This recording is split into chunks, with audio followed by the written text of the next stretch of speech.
霍贾特可能是真要娶第二任妻子了。他来问自己叔叔娶2个妻子需要哪些条件。小妹城区的冰箱和电视机不保，大忽悠的狐狸尾巴露出来了。视频跟随昨晚继续往下看，霍贾特在山区搭建了栅栏，时间已经来到傍晚了。小妹和他要去城区一趟，搬自己的冰箱和电视机。观众们在提醒小妹，让她尽快把电器给拿回来，不然霍贾特会盯着不放的。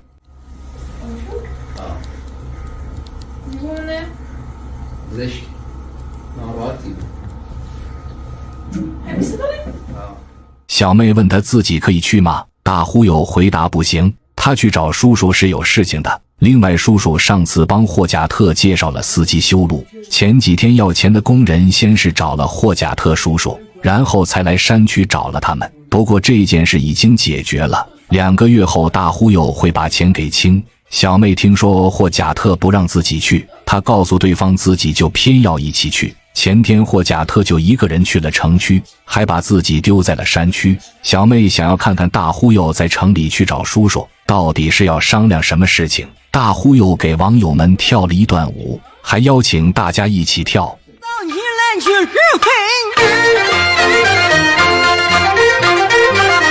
我回来不讲俺的女人，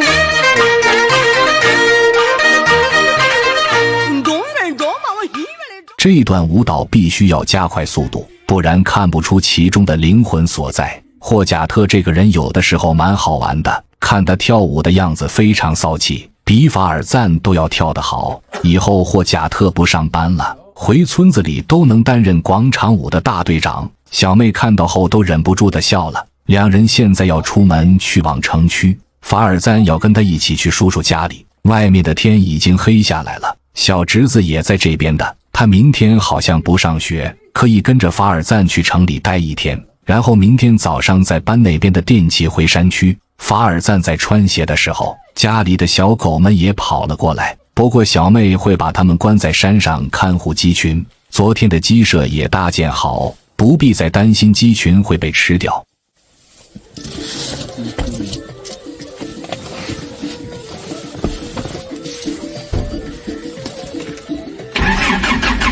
霍贾特的车很高级，里面连一盏灯都没有，小妹只能用手机去照明。今晚山区的雾气很大，霍贾特在驾驶汽车的时候需要小心谨慎。这边到城里大概是1个小时，赶路的过程小编就剪辑掉了，因为看着也没有多大的意思。刚到城边上，霍贾特就去购买了礼物，他要给叔叔家买一些糕点，这是拜访牧民家庭的流程之一。大忽悠叔叔是承包工程的，他们居住在城里，所以条件是很的好。霍贾特对此也感到了非常羡慕。他和小妹买不起房子，现在就连租房都成为问题了。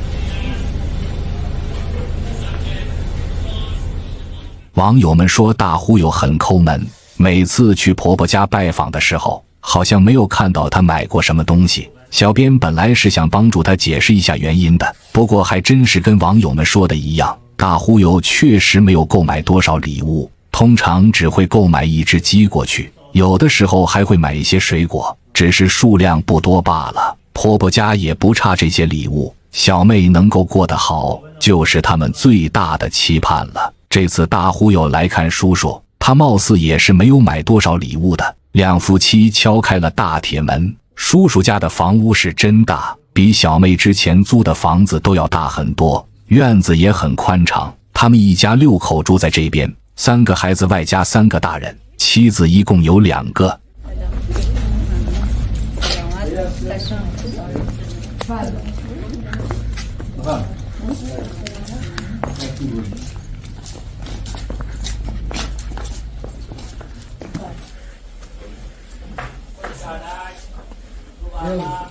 2位婶婶过来跟小妹打招呼问好，霍贾特叔叔邀请她进屋坐，里面的装修风格非常豪华，就算是拿到国内的现在来看，也不算很差的。叔叔问霍贾特最近还不打算出去上班吗？大忽悠表示快了，他他会尽快找到工作外出打工的。小妹抱着孩子坐下来休息，看霍贾特叔叔家过的日子，估计比他大哥家的条件都要好。另外2位妻子在厨房里忙碌着准备茶水，大忽悠2夫妻今晚要留下来吃饭。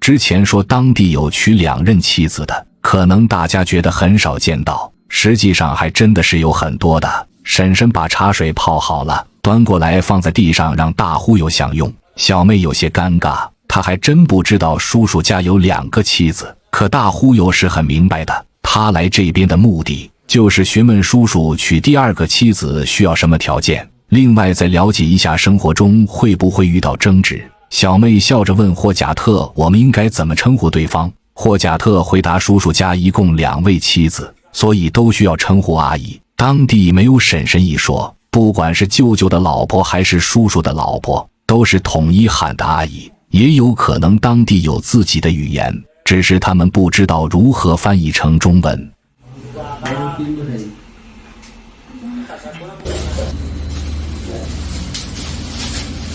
茶水喝完后，2位妻子去厨房里准备水果。大忽悠确实有点抠搜，来看望叔叔家的时候也没有买水果过来。霍贾特叔叔这2位妻子很贤惠，这可把大忽悠给羡慕坏了。不过他叔叔娶2位妻子是有原因的，待会他要给霍贾特解释。水果都放在盘子里面后，2位阿姨就从厨房里端了出来，先休息一会再去烹饪午餐。目前时间是晚上8点左右，也不算是很晚。当然这是对小妹一家人来说，米娜那边早就睡觉了，她带着几个孩子的，是不可能熬夜。农场那边也没有电视和手机玩。本期视频就暂时先到这里，我们一会不见不散。